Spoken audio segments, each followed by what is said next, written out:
blood makes noise. It's ringing in my ear, blood makes noise. And I can really hear you in the thickening of fear. Is there anything you want to tell the Red Cross? Yes. Give me back my contract. And make it fair, that's all.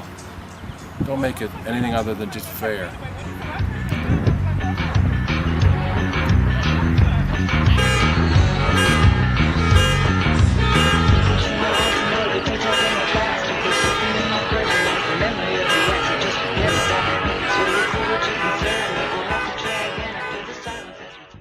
When I started out with this company about 4 years ago, I liked what I do.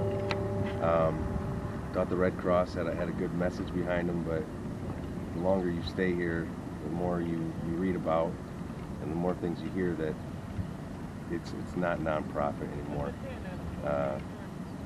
They're out for themselves, just to see how many cars that they can buy and how many houses they can have. It's just unreal. Blood makes noise. It's a ringing in my ear. Blood makes noise. And I can't really hear you in the thickening of fear. I really don't think they care about it.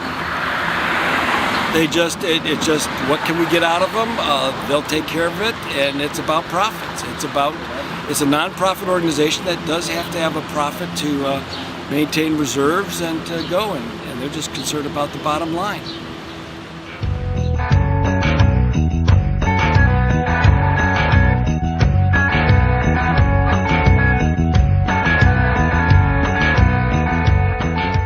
Basically out here because A, to show my support to all my fellow co-workers that are out here, and B, because I don't feel the Red Cross is treating anybody fairly.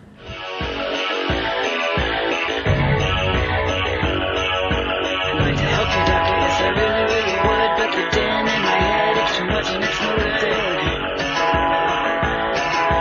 Blood makes noise. It's a ringing in my ear, and I can't really hear you in the thickening of fear. Yes, blood makes noise. It's ringing in my ear, and I can't really hear you in the thickening of fear. The reason I'm out here is because the Red Cross wants to take away our bargaining rights. The rights that we've had from day one. They don't want us to question anything. They don't want us to talk to anybody. I would ask that you treat your employees the way that you treat donors, the way that you treat volunteers, the way that you treat people in need. We're out here every day helping all those people, and we're treated like dirt, and that just doesn't seem right.